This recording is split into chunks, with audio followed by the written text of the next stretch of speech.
Olá, mais um episódio iniciando aqui do Conexão Atípica.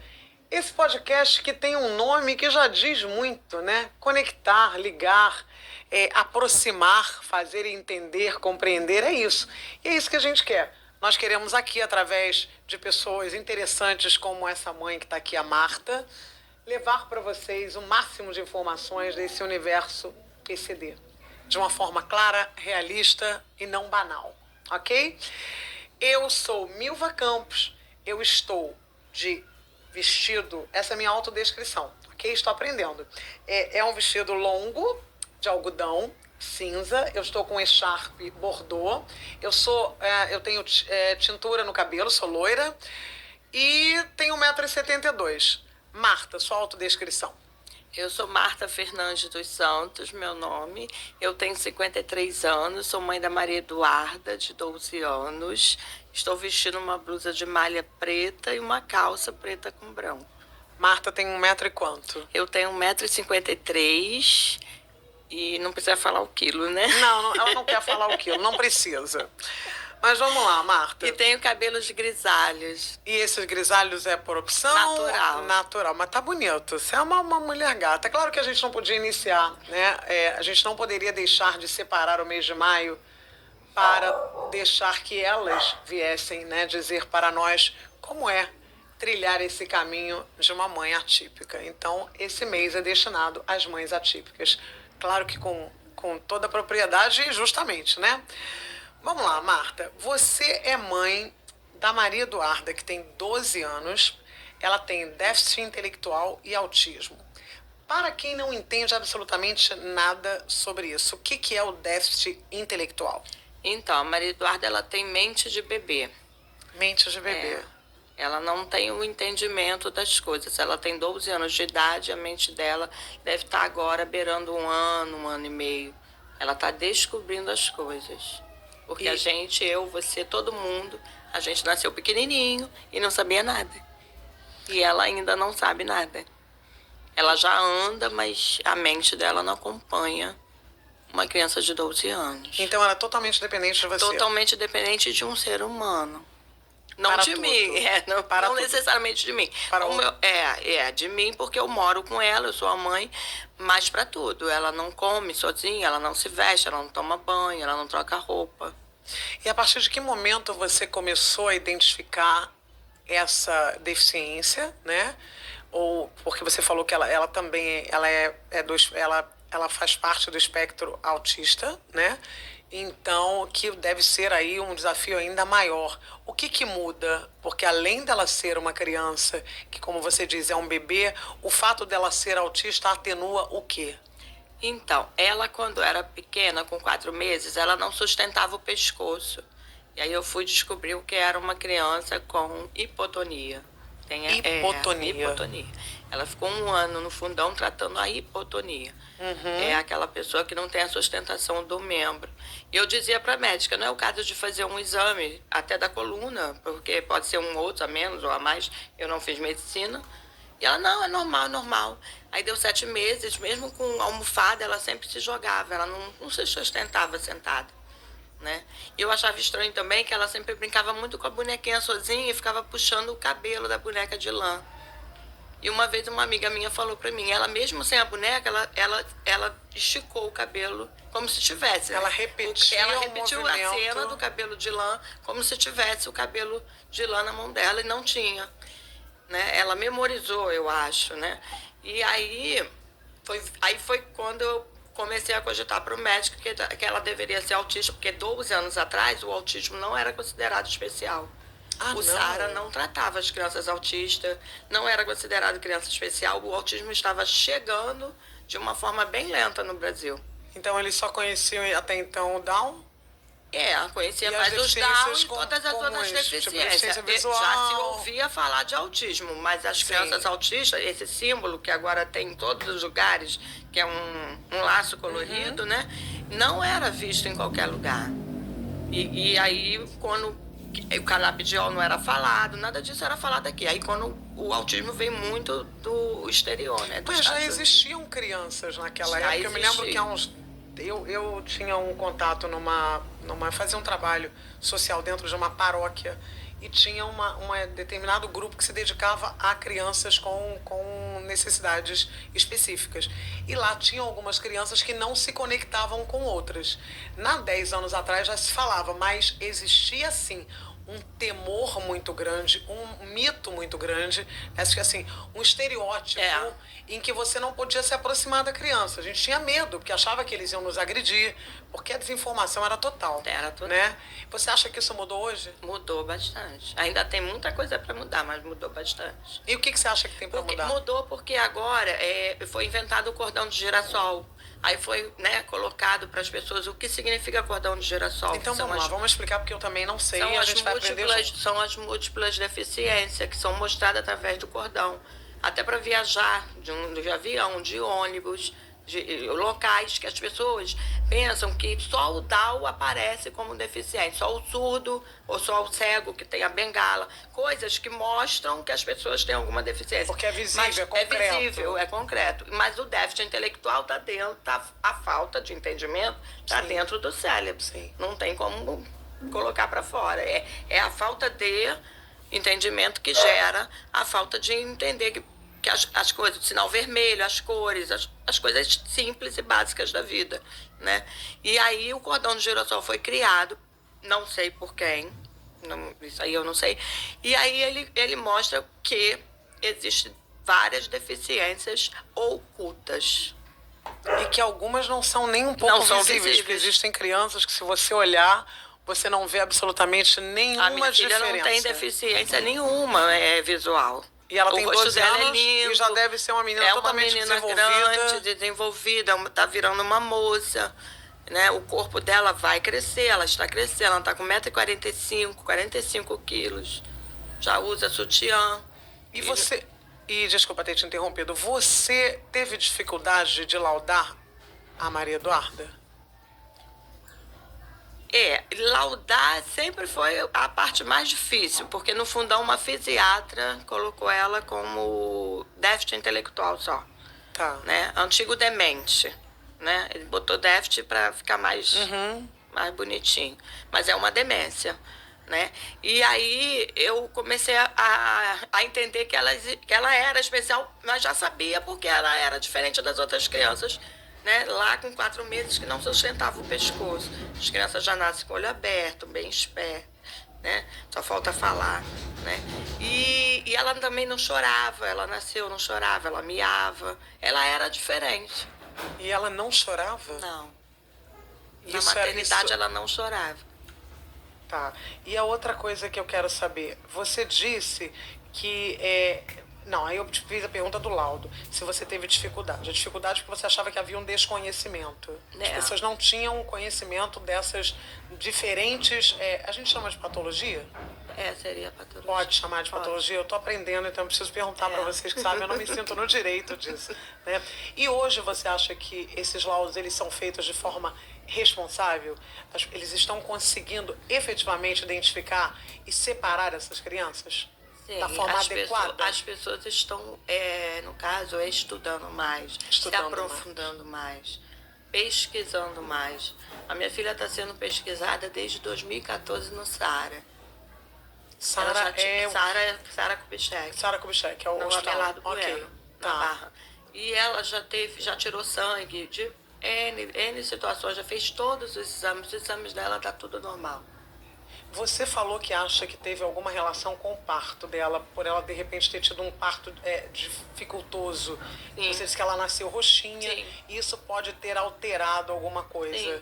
Sim. Você teve algum tipo de confronto antes do parto? Ou foi um parto com uma gravidez normal? E ali naquele momento... gravidez normal, não porque foi. o pai dela não é uma pessoa normal. Sim. E aí gerou vários conflitos. Eu passei uma gravidez bem complicada. E eu morava em Vila Velha, como ela nasceu em Vila Velha, na Capixaba, e minha família toda é carioca, né? E eu me sentia muito só, né? Muito triste. Mas, enfim, ela passou da hora de nascer. E aí ela já estava em sofrimento fetal. Eu escutava os médicos conversarem, era um homem e uma mulher. Foi cesárea, eu tive ela com 40 anos, E eu escutava eles falarem, mas eles falavam, conversavam muito em termos técnicos. E aí você não consegue entender direito. E foi quando ela saiu, ela demorou a sair. E você acha que eles demoraram? A minha bolsa não rompeu. Teve todo um processo. Então, eu cheguei no hospital, comecei a passar mal de madrugada, no dia 2. Ela nasceu no dia 3 de maio, que é amanhã. No caso, amanhã. Ela faz 13 amanhã? Ela faz 13? 13 amanhã. 13 anos. E nasceu 2h pouca da tarde. Eu comecei a passar mal. De madrugada? De madrugada era 1h pouca da manhã. Né? E você quis ficar tentando normal? Eles não, que não. Eles é que... o hospital público hospital. Que não... Que falava assim, e aí quando ele fica fazendo aqueles exames, aqueles testes, eu falei, até quanto que tem que ter dilatação? Você tô com 5, até onde que vai? Ele 10, eu falei, mas eu tô na metade do caminho. O senhor vai esperar mais o quê? Porque aí fica com falta de oxigenação no cérebro. Não, e a gente fica em procedimento de sofrimento, né? Você e a criança. Aí foi o que aconteceu. Quando foi mesmo realizada a cirurgia, ela já estava entrando em sofrimento. E você acha que, de repente, essa quantidade de crianças autistas também pode estar relacionada a isso, a uma negligência, mediante um atendimento precário, que a gente sabe que o serviço público é um pouco complicado, né? Até por uma demanda enorme, nasce muita criança, né? As pessoas não têm recurso, né? Então a gente tem uma realidade que só cresce e, às vezes, o Estado nem o município consegue dar conta disso tudo, um contingente médico pequeno, e aí pode acabar, porque tem muita criança nascendo com mas eu acho que essa parte autista. do autismo é mais o estresse, é a vida que está se levando, a alimentação. É todo um conjunto que está sendo, entendeu? Que eu acho que junta, que está sendo... Foi feito um estudo nos Estados Unidos que de 12 crianças, 10 nascerão autistas. De 12 a 10 nascerão autistas. Então você acha que estresse, alimentação, tudo isso está fazendo com que as crianças nasçam autistas. Tá, você me falou que a Maria Eduarda, ela usa canabidiol. Usa. E como foi isso para você? O que você pode me falar dessa tua experiência? Porque é uma coisa nova e a gente até pode chamar algum especialista posteriormente para falar do uso do canabidiol e dos resultados que o canabidiol tem trazido para as crianças, né? Que eu sei que para epilepsia, por exemplo, eu já li em alguns lugares que tem um efeito bárbaro para Alzheimer. E como é que é para a Maria Eduarda? Então, ela hoje, né, depois já vai fazer agora em junho 2 anos que ela está tomando canabidiol por dia, todos os dias. Ela teve um resultado assim notório. Todo mundo que conhece a minha filha, né, já viu que ela tem um pouco mais de concentração, ela está mais calma, mais tranquila. Né? Eu chamo, ela vem. Assim, ela não tem ainda o entendimento normal de uma criança de 12 anos. Ela interage de alguma forma? Pouco. Com você? Comigo, muito. Você falou... A gente troca muito olhares. É isso que eu ia falar. Você falou que existem várias formas de comunicação, comunicações indiretas também, não é? Como é que é essa comunicação? Que às vezes os pais que estão nos vendo acham que nunca vão conseguir se comunicar com seus filhos porque eles não verbalizam. Mas não existe apenas a palavra como recurso de comunicação. Aí você falou, como é que você se comunica com ela? Fala pra gente. Então, assim, a Maria Eduarda, a gente transmite tudo pelo nosso olhar. Sim. Quando a gente está triste, o nosso olhar ele muda. Sim. Né? Quando a gente está alegre, o nosso olhar muda. Né? Dizem, o poeta diz que os olhos são as janelas da nossa alma. Sim. Então, e aí a gente se comunica muito através do olhar. Né? E eu trato ela tudo com horário. E quando existe alguma coisa fora do contexto, eu vou na eliminação. Se tiver calor e ela tiver com muita roupa, eu tiro. Aí dou um banho. E aí eu vou pelas eliminações. Mas existe muita troca de olhar, muita. Assim, quando ela tá com dor, e eu acho que é dor, né? Eu vou pro achismo.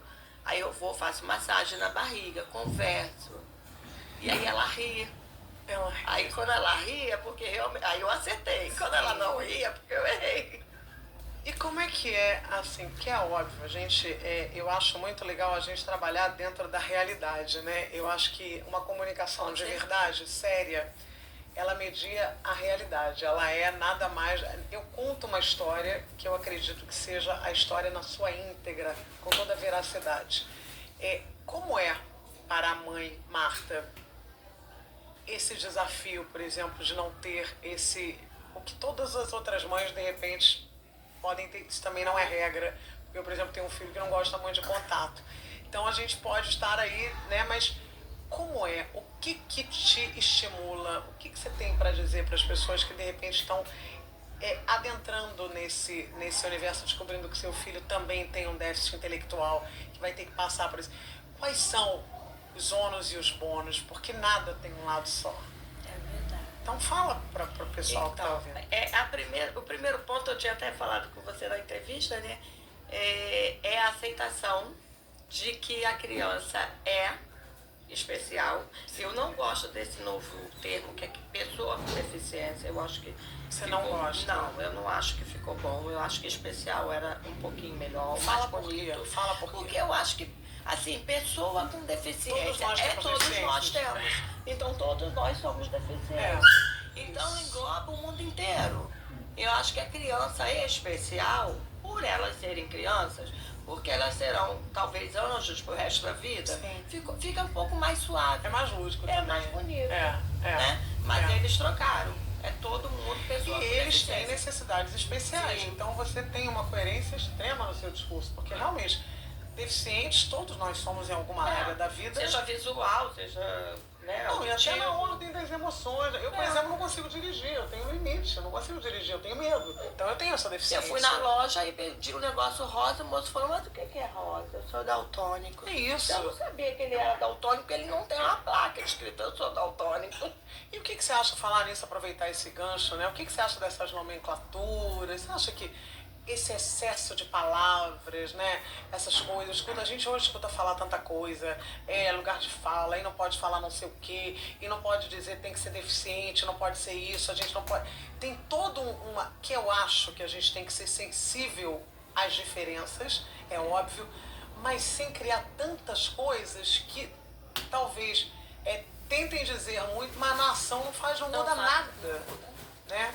Por exemplo, eu falava do dia da conscientização do autismo. O que você acha desse dia? Isso significa o que para você, esse dia da conscientização do autismo? Na prática, o que você vê? Eu acho muito bonito, muito legal, mas teve um adesivo até que eu ganhei, foi de um evento no Engenhão, que diz, o autismo é todo dia. Porque é todo dia. E todo dia não é igual. Exatamente. E ele não é colorido. Na maioria dos dias, ele é cinza. Sim. São noites sem dormir, são dores que você não sabe onde seu filho está sentindo, se é na barriga, se é na cabeça, se é no pé, se é no estômago, se é no fígado. Ele não verbaliza. Ele não verbaliza. Você vai pela eliminação, você vai pelo amor. Porque o amor faz muita coisa, o amor cura, o amor faz muita coisa. Então, quando você ama, você consegue fazer muita coisa. Você vai tateando, vai tateando no escuro, é como se fosse um cego. Porque aí a gente vai falar com muita clareza, você também se torna uma pessoa com deficiências. Sim. Quando você lida com uma criança atípica. Porque você vê que a gente tem uma sensibilidade totalmente limitada. A gente não consegue, quando sai do lugar, daquele lugar comum, né, que a gente já sabe como lidar, a gente se perde completamente. Uma coisa simples, ó, eu usava shampoo de criança na minha filha. Sim. Aí a minha amiga falou assim, não, o pH dela não é mais de criança, é de adulto. E o cabelo dela tava só piorando. Eu mudei pro shampoo de adulto e o cabelo dela melhorou. Porque ela tem a mente de bebê, o corpo dela não é de bebê. O estômago dela não é de bebê. O fígado dela não é de bebê. E você acha que as informações chegam de forma muito romântica hoje em dia? Assim, o que você acha? Porque eu já vi vários podcasts sobre PCDs, né? Acho que agora tá... Porque existem momentos. Eu acho que hoje a gente está no momento de explorar todas as... de ser democrático. Então a gente quer democratizar, então um monte de gente começa a falar de um monte de coisa. Mas você consegue ver, assim, informações de qualidade? Você acha que as pessoas estão conseguindo adentrar nesse universo de forma legal? Ou é tudo muito... Eu acho que ainda falta muita coisa. Falta informação, falta interesse, né? Porque tem muita mãe que descobre que o filho é especial, mas ela não aceita, não busca, não quer e não vai fazer tratamento. E aí ela vai levando até onde que não vai ter uma hora que a corda vai arrebentar. Que só vai progredindo. Porque a criança, ela vai crescer e aquilo vai piorando.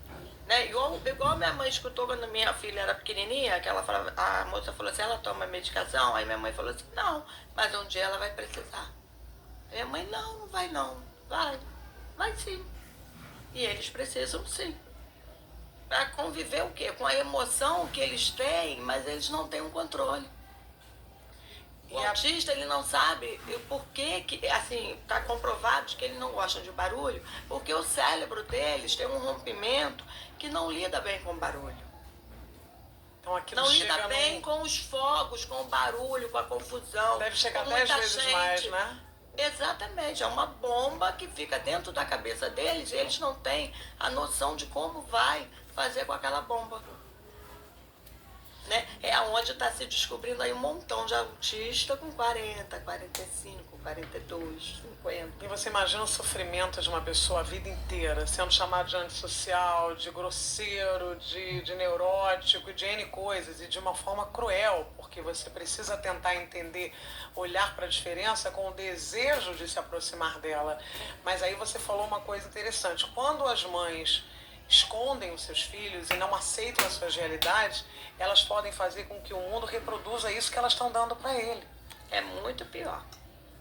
Você vai à luta, você busca as coisas da Maria Eduarda. Você falou sobre a questão, você recebe BPC Loas, que é um outro caso aqui que a gente vai falar, que pelo que eu fiquei sabendo é um valor assim, como é que sobrevive? Porque você, por exemplo, você não pode trabalhar. Não. Você é casada? Não. Não, você vive sozinha com a Maria Eduarda. Então você não pode trabalhar. Não. Eu levo ela para todos os lugares. Sou eu que levo para tratamento, sou eu que levo para a escola, sou eu que dou banho. Ela faz terapia? Faz terapia. E as multidisciplinares também?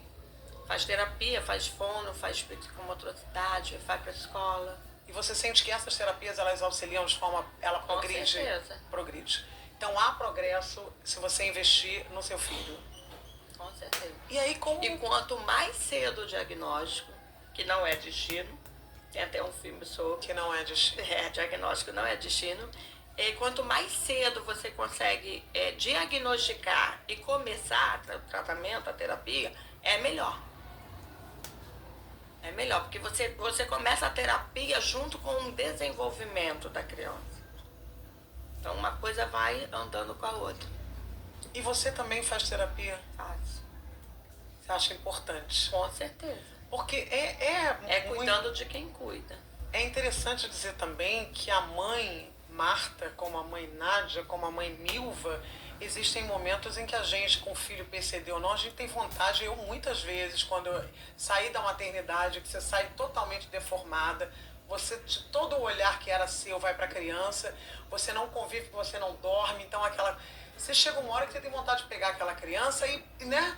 É um momento, e uma vez eu disse, e eu estou falando isso com muita clareza, eu acho que você já deve ter sentido isso, sem hipocrisia, e a gente tem medo de assumir essas emoções. Eu disse para o pediatra, tem hora que eu tenho vontade de atirar essa criança, porque não para de chorar, ele tinha refluxo, então aquilo queimava, então aquilo ficava queimando e eu não dormia. Então você deve ter, em alguns momentos, emoções, tristeza, né, desânimo. Então fala disso, que de repente as pessoas... A minha filha tinha uma autoagressão muito grande. As crises da Maria Eduarda era de autoagressão. Ela pega a própria mão, fecha e bate muito na cabeça. Só na central, sem parar. E não tem um motivo específico para acionar isso? Sim, com o passar do tempo eu fui descobrindo que são as emoções que ela não conseguia administrar. Algo que ela está querendo externar, mas não consegue. Por exemplo, ela quer pegar alguma coisa, você não dava? Não. Assim, vamos dizer, algo assim, emocional, vamos dizer, né? Tá. Ela era muito ligada ao meu pai ficou doente. E quando meu pai ficou doente, a crise dela aumentou. Por quê? Porque a ligação dela com ele era muito grande, sempre foi, né?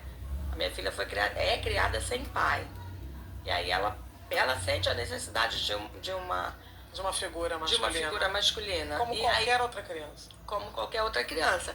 E aí ela teve essa figura que eu morava com os meus pais na época, e do meu pai. talvez se sentindo até como o pai dela, mas não era avô. E aí, quando ele ficou doente, ela já tinha a crise dela aumentou. Ficou muito forte, ela não dormia. Nossa. Ela não dormia, dava 6 horas da manhã e ela estava se batendo a noite inteira. Então e eu isso segurava a mão dela, comprova. ela cansava e aí ela vinha pra cima de mim, me mordia, puxava meu cabelo. E ninguém dormia. Nossa. Era como se fosse um filme de terror. E muitas crianças são assim. Tem umas que estão com a cabeça na parede. Como lidar com isso? Como lidar com isso? É a terapia, é remédio, é medicação, é neuro, é consultas. É igual uma mãe que diz, enquanto as mães ditas normais estão indo para festa, estão indo para o shopping, estão indo passear, a gente está indo para consulta, a gente está indo para terapia, a gente está indo para tratamento. E por isso é muito importante, né, Marta, que a gente... Por isso que quando surge a vaga, né, um momento, vamos no Cristo Redentor porque tem um evento. Vamos sim. Vamos no parque, não sei aonde que tem um evento. Vamos sim. A importância dos coletivos, da importância do fórum, por exemplo, de mães atípicas, a importância das ONGs. Eu queria que você falasse, porque assim, quanto mais a gente se identifica no outro, a gente vê que a gente não está numa dor solitária, né? Não sou só eu que estou aí, né? Tem outras pessoas. E é aquilo que a gente falou, que é quando é com a gente, é 100%. É 100%. Eu levei ela num dos encontros presenciais lá em Ipanema, né? Da Colcha. E aí ela se afastou de mim e a gente fica naquela coisa de que não quer se afaste, porque a minha ainda bota tudo na boca. E aí ela puxou o cordãozinho da filha de uma outra mãe, a típica da Vanessa, e aí a menina foi e puxou de volta. Aí o que ela fez? Ela abraçou a menina. Olha que legal. Ela abraçou. E eu de longe fiquei olhando, a mãe falou assim, Marta, não interrompe, deixa elas. São crianças, elas vão se entender. Ela abraçou ali e depois sentou do lado dela. Eu entendi assim, eu vou te abraçar, você me dá o cordãozinho? Sem falar. Ela não verbaliza, a outra menina verbaliza. Mas eu acho que o abraço foi assim, vamos negociar? Sim. Eu entendi. Te dou um abraço e me dá uma coisa em troca, me dá seu cordãozinho. Você pegou o cordão, mas eu vou te abraçar, você me dá de volta o cordãozinho. Eu já vi alguma coisa em filmes, assim, é claro, a gente não é a realidade, mas a gente sabe que tudo tem algum fundo ali, né? Algum sentido. Quando você não tem um sentido, você explora outros. Então, eu acredito que uma criança que tenha um déficit intelectual, automaticamente ela tem que exacerbar em outros sentidos. A sensibilidade da sua filha deve ser potencialmente maior do que a minha, só juntas. Porque ela precisa sentir o mundo, ela faz parte do mundo. Então acredito que você deva se surpreender com ela muitas vezes. Ela percebendo coisas até que ainda não aconteceram, eu não sei se isso acontece, mas isso aqui é uma questão intuitiva que eu estou jogando aqui. É isso mesmo? É, muito mesmo. Você vê a questão do seu pai quando adoeceu. Como é que ela conseguia, então ela percebe o mundo? Percebe o mundo. Do jeito dela. Do jeito dela. Muito mais. Meu pai dizia uma coisa muito, muito importante que eu vou levar para a vida. Ela entende tudo. Ele falava sempre isso. Ela entende Você tudo. pensa que ela não entende, mas ela entende tudo. E você conversa com ela, estimula? Muito, converso muito. Muito, muito. E agora ela começa a ter um pouco mais de entendimento, porque quando eu brigo, ela fica chateada. Fica chateada? É. Aí não quer dormir do meu lado e vai dormir na sala. Interessante. Então, são pequenas assim, atitudes que parecem assim, no mundo dito normal, Sim. é assim, uma bobagem. Mas não é. Mas não é. Porque a gente, quando a gente entra no mundo de pessoas com deficiência, já que eles querem que a gente fale desse jeito, isso. a gente começa a ver o mundo de forma diferente. E precisa fazer isso. Não tem jeito. Ou você faz, ou então vai surtar.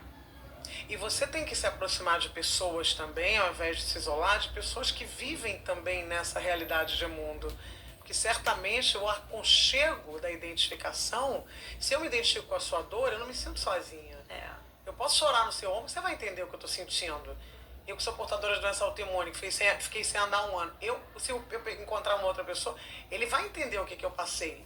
Talvez você não entenda, mas com uma mãe que tem a mesma realidade que você, Então, qual é a importância? Você faz parte da ONG Pertencer. O que mudou na sua vida? Por exemplo, com o Projeto Colcha, que eu não sei se as pessoas sabem.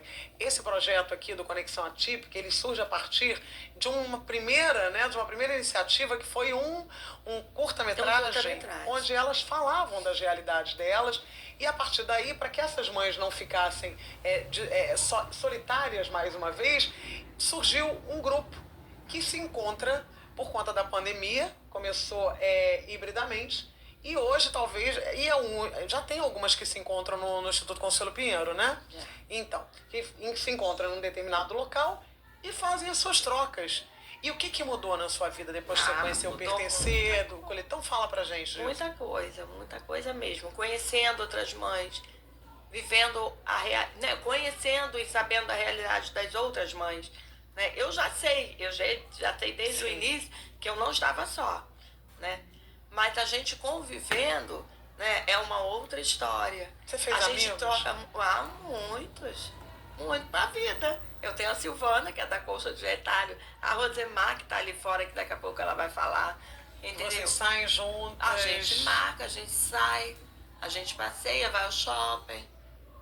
E de repente aquele olhar externo, ele minimiza um pouco, né? Porque aquele olhar externo, quando você tem outra pessoa que tá ali com uma criança que também apresenta, né, algumas tipicidades, né, atipicidades, você já...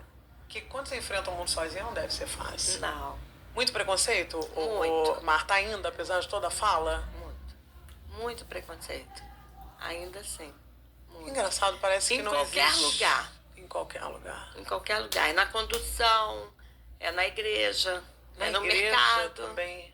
É. Tem pessoas, na igreja não tem... não tem gente né? É gente. São pessoas, A minha filha gritava, agora ela tá um pouco mais calma, porque o canabidiol também tá controlando isso, porque ele age no cérebro, né? Sim. Ele age na central. E aí tá controlando ela, tá deixando ela mais calma, mais tranquila. Ela gosta muito da fitinha, porque começou com o cabelo da boneca, Sim. que ela come as coisinhas. Então aí ela pulou pra fitinha de fitilho. Não é fita de fita, é fitilho. Lá em casa não pode faltar fitilho. Tanto que eu fui comprar pro moço e pedi o rosa. Aí ele falou, que é rosa? Eu sou daltônica. Ela gosta. Ela brinca com fitilho o tempo inteiro. Ela fica brincando, ela bota na boca, ela tira. Ela fica como se fosse um grande amigo, uma boneca, um brinquedo. Ela se identificou, talvez seja a cor, né? Não, mas pode ser branco, transparente. É o ela gosta do fitilho. Do fitilho. E aí eu fui no gastro, e o gastro falou, tira a fitinha dela, porque se faz mal e tal. Eu falei, não, isso acalma ela, mas a senhora tira. Eu falei, não vou tirar. No momento eu não vou tirar. E quanto você se sente negligenciada com a sua filha, assim, no nível do âmbito social, dos direitos? O que você acha? O que você tem para falar? Quais são as suas maiores dores em relação ao social? Eu acho que a gente merecia um pouco mais de um tratamento diferenciado, né? Entendeu? O Sara, eu vou dar o exemplo do Sara. Sim. O Sara é um lugar maravilhoso. Os exames lá são maravilhosos. Os profissionais são maravilhosos. Entendeu?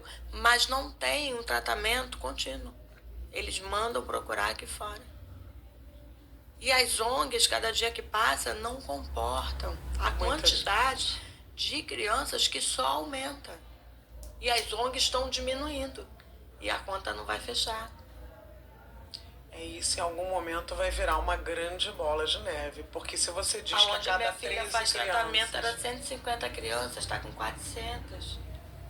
400. Não dobrou, triplicou. E certamente não a tem verba vaga. não aumenta muito. E não tem né? vaga, não tem mais vaga. E lá pega de 3 anos a 53 anos. Não é qualquer lugar que pega um adolescente para adulto ou adulto. Não é. Não é. Eles são bonitinhos quando tem 3 anos. Mas passou de 5, eles já não começam a ser mais bonitinhos.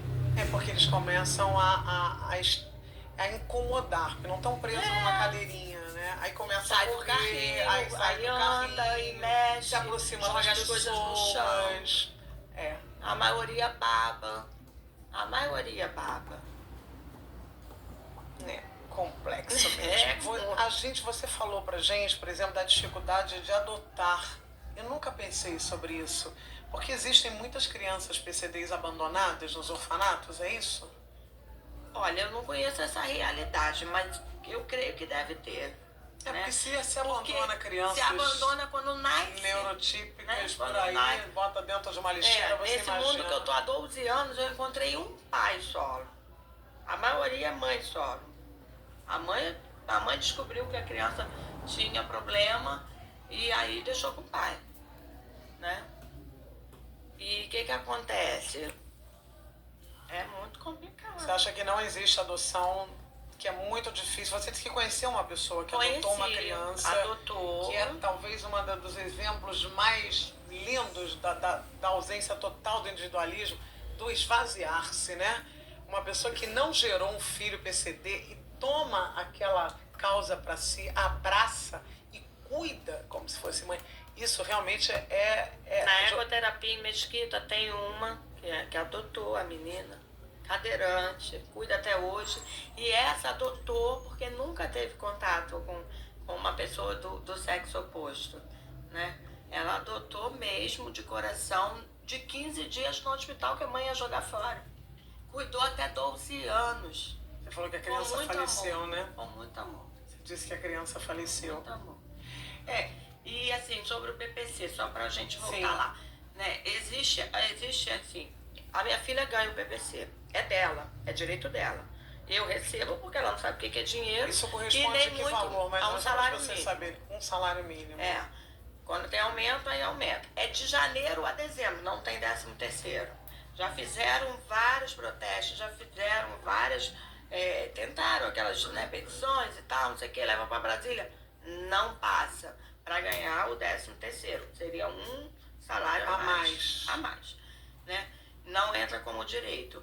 E a criança morre hoje, eu tenho 53 anos, eu fui mãe com 40. No outro dia, o benefício dela é cancelado. E aí você teve uma vida dedicada, sua filha não construiu uma carreira profissional, você faz o que? Morre de fome? É essa a pergunta.